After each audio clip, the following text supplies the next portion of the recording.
Assalamualaikum warahmatullahi wabarakatuh. Selamat pagi dan salam sejahtera untuk kita semua. Kali ini bertemu lagi dalam pembelajaran Bahasa Indonesia bersama Ibu Raisya. Nah, melanjutkan pembelajaran kita sebelumnya, yaitu mengenai cerpen, kali ini kita akan membahas mengenai kaidah kebahasaan. Sudah siap untuk belajar? Bismillahirrahmanirrahim, mari kita mulai.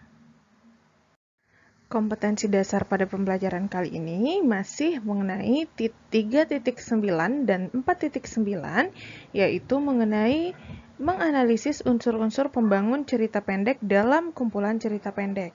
Hanya saja dalam pembelajaran kali ini kita lebih fokus kepada kaidah kebahasaan cerita pendek, sehingga nantinya setelah pembelajaran Ananda bisa memahami kaidah kebahasaan apa saja yang terdapat di dalam cerita pendek. Nah, sebagaimana teks-teks yang sudah kita pelajari sebelumnya, dalam pembelajaran bahasa Indonesia, ada kaidah kebahasaan yang membedakan teks satu dengan lainnya. Nah, kira-kira pada teks cerpen ini, apa saja sih unsur atau kaidah kebahasaan cerpennya? Nah, kaidah kebahasaan yang pertama yaitu pada cerpen banyak menggunakan kalimat bermakna lampau.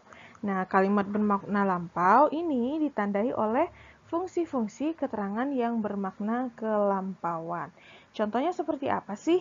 Nah, ada kata ketika itu, beberapa tahun yang lalu, atau telah terjadi.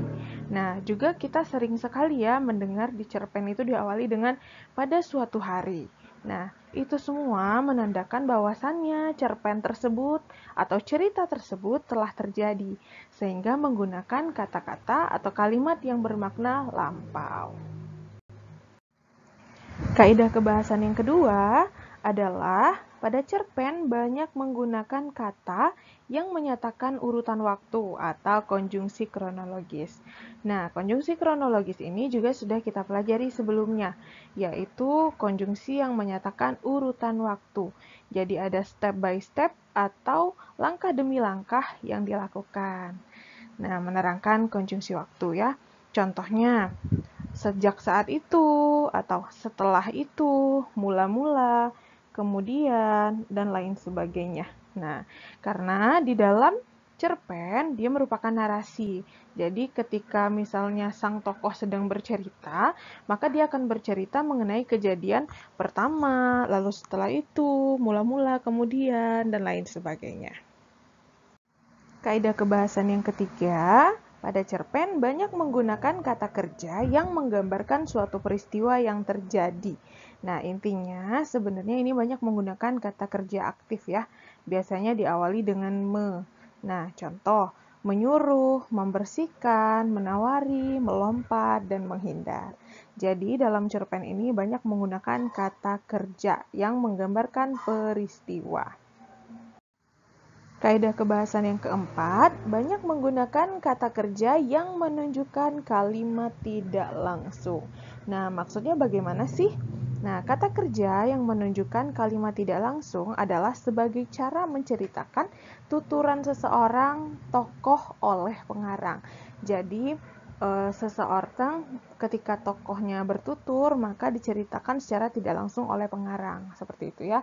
Contohnya, ketika dia mengatakan menggunakan bahasa mengatakan bahwa, menceritakan tentang, mengungkapkan, menanyakan, menyatakan, atau menuturkan. Contohnya, Dina mengatakan bahwa dia sudah tidak menyukai orang itu lagi. Nah, misalnya seperti itu ya. Jadi, dia tidak menunjukkan bahwasannya si Dina, di tokoh dalam cerita itu, secara langsung mengatakan, tetapi diceritakan oleh pengarang secara tidak langsung.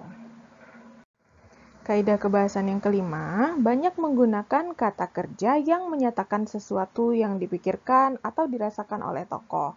Nah, mengingat bahwasannya cerpen ini merupakan karya sastra dan merupakan penceritaan dari kehidupan sehari-hari yang menarik, maka akan banyak diceritakan atau menggunakan kata-kata yang difikirkan atau dirasakan oleh tokoh. Ini disebut juga dengan kata kerja mental.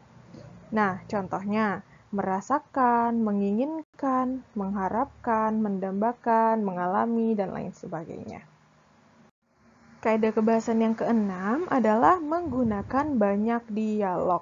Nah, menggunakan banyak dialog sebenarnya adalah agar memunculkan nyawa dalam suatu cerpen. Jadi, sebenarnya cerpen tanpa dialog itu seolah-olah hambar ya, karena seolah-olah tidak pernah kita mendengar bagaimana si tokoh berbicara, bagaimana caranya dia berbicara, apa yang difikirkannya dengan cara dia berbicara, dan lain sebagainya. Nah, hal ini ditunjukkan oleh tanda petik ganda. Jadi, kalimat langsung ditunjukkan oleh tanda petik ganda, kata kerja yang menunjukkan tuturan langsung. Nah, contohnya seperti apa sih? Nah, seperti ini.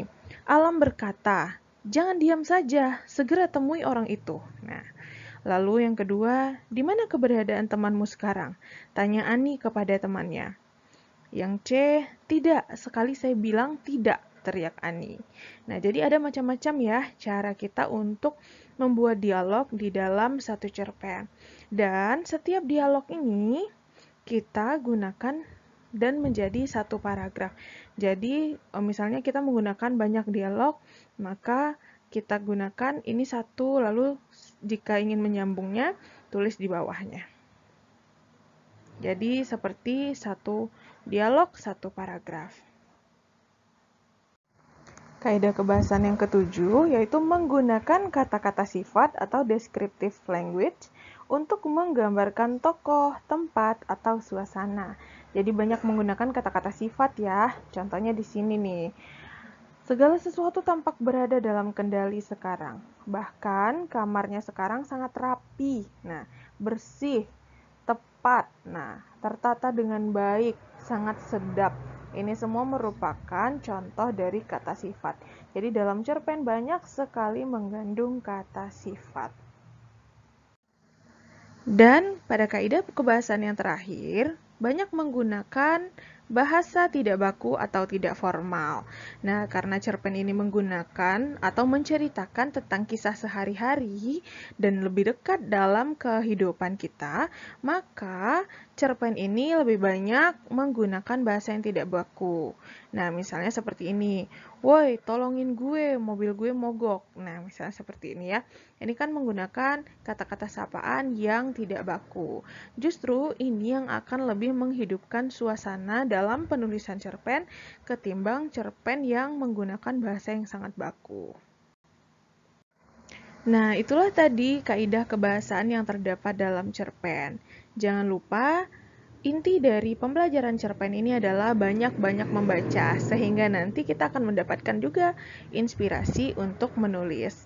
Dan cerpen adalah kisah sehari-hari yang menarik yang kita tuangkan di dalam tulisan.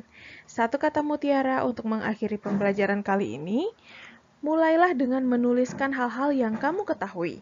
Tulislah tentang pengalaman dan perasaanmu sendiri, sehingga kalian akan bisa memulai dengan apa yang kalian alami atau apa yang kalian rasakan.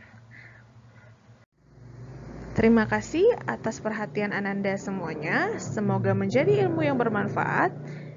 Ibu akhiri, wassalamualaikum warahmatullahi wabarakatuh.